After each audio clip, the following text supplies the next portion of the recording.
যে আমার ছেলেকে যদি কেউ নিয়ে যায় তাহলে আমি কি সহ্য করতে পারবো? আমার নাম তো ঠিক আছে, কিন্তু আমার ছেলের নাই, মেয়ে নাই, তো আমি কি নিয়ে থাকবো? আপনার কি আশা আছে যে এদের নাম এসে যাবে? কি করবো? সবাই তো কেউ নিশ্চিত বলতে পারছে না, তো কেউ নিশ্চিত বলতে পারছে না। ওর বাবা খুবই অসুস্থ, ছেলেরা মেয়েরাকে নিয়ে আমি করে খাই। আমার ছেলে মেয়েরা খুব ভালো। তো খুব আমি চিন্তিত। তো কি হবে, কি হবে? ডর লাগছে, ভয়। কেন ভয় লাগছে? ডর লাগছে, কেউ কইছে, ও কইছে এমনি হবে অমনি হবে, তাই ভয় লাগছে। কে ভোট আসেনি কেন? এখনো হয়নি আর, ওই জন্যে ভয়, চিন্তিত তো খুব। চিন্তা তো অনেক, অনেক টেনশন। শালা আমি কাজকাম বাদ দিয়ে গেছি, কাজ করতেও আমার টেনশন যে আমার ভোট নাই, তো আমার তো কোনো দামই নাই। বাংলার ৬০ লক্ষ ভোটার যারা বিচারাধীন ছিলেন বা যাদের ভোট স্থগিত ছিল, তাদের মধ্যে কতজন এখন নির্বাচনে প্রকৃতপক্ষে ভোট দেওয়ার যোগ্য? এটা একটা বিভ্রান্তিকর বা জটিল প্রশ্ন, যদি আমি বলতে পারি। এই পুরো প্রক্রিয়া এবং রাজ্যে এটা যেভাবে ঘটছে তা দেখে এখন আমি মুর্শিদাবাদ জেলার সুতি বিধানসভায় একটি গ্রাম পঞ্চায়েতে আছি, এবং আমি যদি আপনাকে জিজ্ঞাসা করি এই পুরো এসআইআর প্রক্রিয়া শুরু হওয়ার আগে এখানে যে ১,০০০ ভোটার ছিলেন তাদের মধ্যে আজকে কতজন ভোট দেওয়ার যোগ্য, আপনি কি বলবেন? আমি শুধু ৫ সেকেন্ড চুপ থাকব এবং তারপর আপনাকে উত্তরটা বলবো। সুতরাং এখন মাত্র প্রায় ৫০০ জন ভোট দেওয়ার যোগ্য, অর্থাৎ ৫০০ ভোটারকে এই ভোটার তালিকা থেকে বাদ দেওয়া হয়েছে। তাই এই নির্দিষ্ট বুথের ভোটারের সংখ্যা অর্ধেক হয়ে গেছে। আপনার বাড়িতে কি সবার নাম ডিলিট হয়ে গেছে, নাকি কিভাবে হয়েছে? না, আমার বাড়িতে তো ৫ জনের নাম এসেছে, ৪ জনের নাম আসেনি। এরকম কিভাবে? মানে আপনি কি কিছু জানতে পেরেছেন এরকম কেন হয়েছে? আমি তো বুঝতে পারছি না, কিভাবে কিভাবে চেক করেছে, এটাই তো বুঝতে পারছি না। আমি তো ঠিকঠাক ডকুমেন্ট জমা দিয়েছি, তবুও আমার নাম কিভাবে ডিলিট হয়ে গেল সেটা আমি এখনো বুঝতে পারছি না। আমরা কাকে জিজ্ঞেস করছি? বিডিওকে জিজ্ঞেস করছি, এসডিওকে জিজ্ঞেস করছি, ওরা আমাদের কিছু জানায় না, ওরা তো এমনিই করে যাচ্ছে। আমাদের হাতে কিছু নেই। সুতির রোল, হ্যাঁ, তো এই সুতির রোলে আমার যে দাদু আলাউদ্দিন, আপনি এখানে দেখতে পারেন।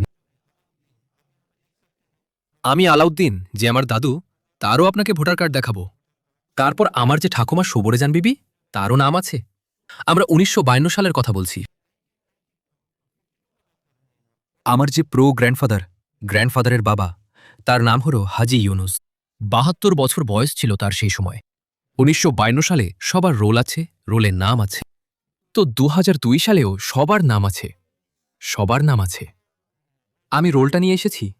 হ্যাঁ, সবার ভোটার কার্ড আমার কাছে আসল আছে। আমার কাছে আমার দাদুরটা আছে। এই দেখুন, যেটা আপনাকে দেখালাম, আলাউদ্দিন ইউনুস, সব আমার গ্র্যান্ডমাদারের। এইটা ভোটার কার্ড ১৯৯৫ সালে। হ্যাঁ, সেই সময় ২০০১ সালে উনি ইন্তেকাল করেছিলেন। আমরা এখন যে বাড়িতে থাকছি, সেই বাড়ির এই দেখুন কাগজপত্র। হ্যাঁ, হাজি ইউনুস, যিনি আমার গ্র্যান্ডফাদার, তার কেনা ছিল। তো এটা ডেট দেখুন, ২২শে অগাস্ট ১৯৪৫ সাল। আমরা ২২শে অগাস্ট ১৯৪৫ সাল থেকে একই বাড়িতে থাকছি। আমি আমার বাবা, মা, নিজের, আমার গ্র্যান্ডফাদারের সবার দেখাচ্ছি। তা সত্ত্বেও আমাদের নাম বাদ দিয়ে দেওয়া হয়েছে। আমরা কোথায় যাব? কাকে বলবো? আমাকে যখন লোকেরা বলে যে আপনি বাংলাদেশী, আপনি পাকিস্তানি, কেমন দুঃখ হবে আপনি অনুভব করতে পারেন। ওই বিজেপিরও যে সাপোর্টার আছে, সে তো বলে যে হ্যাঁ, এরা অনুপ্রবেশকারী, বাংলাদেশী, এবার ওকে তাড়াবে, ওটা করবে, এটা করবে। ও তো খুশি আছে। যখন এই অনুপ্রবেশকারীর কথাটা আপনারা শোনেন তখন এর ব্যাপারে কি ভাবেন? আমাদের রক্ত ফুটে ওঠে, যে দেশ স্বাধীন করার জন্য আমাদের পূর্বপুরুষরা প্রাণ দিয়েছেন, চাঁদা দিয়েছেন, শ্রম দিয়েছেন, সব কিছু করেছেন। আর আমাদেরকে বলে কি না আমরা অনুপ্রবেশকারী। যখন এই ডকুমেন্ট জোগাড় করার প্রক্রিয়া আপনারা করছিলেন তখন কি কোনো সমস্যা হয়েছিল? এত লোক কিভাবে ডিলিট হয়ে গেল? আপনি বাংলাতেও বলতে পারেন। হ্যাঁ, এখানে অনেকগুলো সমস্যা আছে। কারো নামের সমস্যা আছে, হ্যাঁ, কারো হয়তো ওই বাবা মায়ের সঙ্গে লিঙ্কেজের মানে বানানের সমস্যা আছে, কারো ধরেন 6+ প্রয়োজনীয় আছে, যেগুলো ৬ জনের বেশি সন্তান ছিল, সেগুলো ছিল। সব রকম মিলিয়ে একটা লজিক্যাল ডিসক্রিপেন্সি যেগুলো হিয়ারিং হয়েছিল, তার মধ্যে থেকে ৪৩২টা মতন ডিলিট হয়েছে। এরা কেন ডিলিট হলো, মানে আপনার কিছু বোঝা গেল? ও মানে আমাদের কাছে এখনো সেরকম মানে নোটিশ আসেনি যে এই ভোটারটা কি কারণে ডিলিট হয়েছে, এই ডিটেলস আসেনি এখন আমাদের কাছে। ডিলিট হয়েছে এটুকু দেখতে পাচ্ছি। আপনি কি ব্যক্তিগত স্তরে কিছু বুঝতে পেরেছেন যে কি হয়ে থাকতে পারে? এত লোক কেন ডিলিট হলো? মানে না না, এভাবে বোঝা যাচ্ছে না, না বললে তো বুঝতে পারবো না কি কারণে ডিলিট হয়েছে।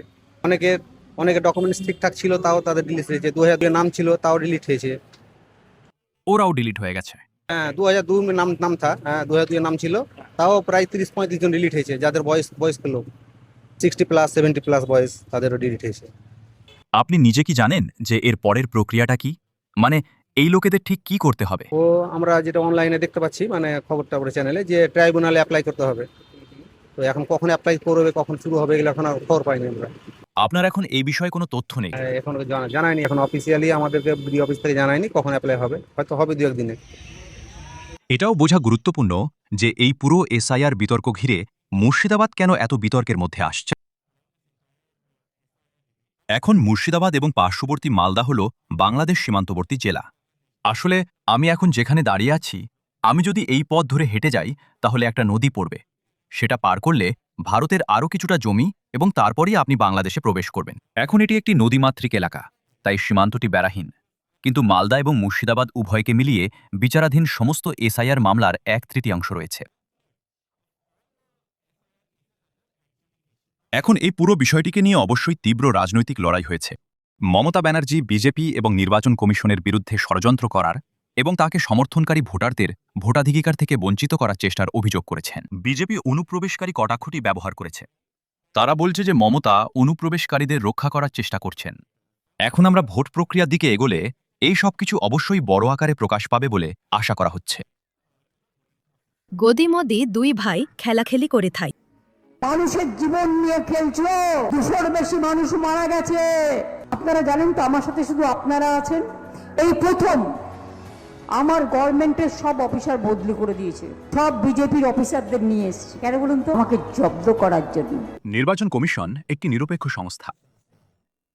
নির্বাচন কমিশনের বিরুদ্ধে আপনার কাছে যদি পোক্ত প্রমাণ থাকে তাহলে আপনি পৌঁছে যান। হারার ভয়ে এখন থেকেই অজুহাত তৈরি করার জন্য গোটা তৃণমূল বসে আছে। তৃণমূল হারবে। 2/3 সংখ্যাগরিষ্ঠতার সাথে ভারতীয় জনতা পার্টির সরকার গঠিত হতে চলেছে। বঙ্গ বিধানসভা নির্বাচনের প্রথম দফা হল 23 এপ্রিল, আর মাত্র কয়েকদিন দূরে। এখন তাদের জন্য সময় দ্রুত ফুরিয়ে আসছে। যারা এখনও অ্যাডজুডিকেশন লিস্টে রয়ে গেছেন তাদের জন্য উদ্বেগের বিষয় হল, যদি তাদের পরিস্থিতির খুব শীঘ্রই সমাধান না হয় তাহলে গণতন্ত্রের মূল ভিত্তি, যা হলো একটি ভোট, তাদের এড়িয়ে যাবে।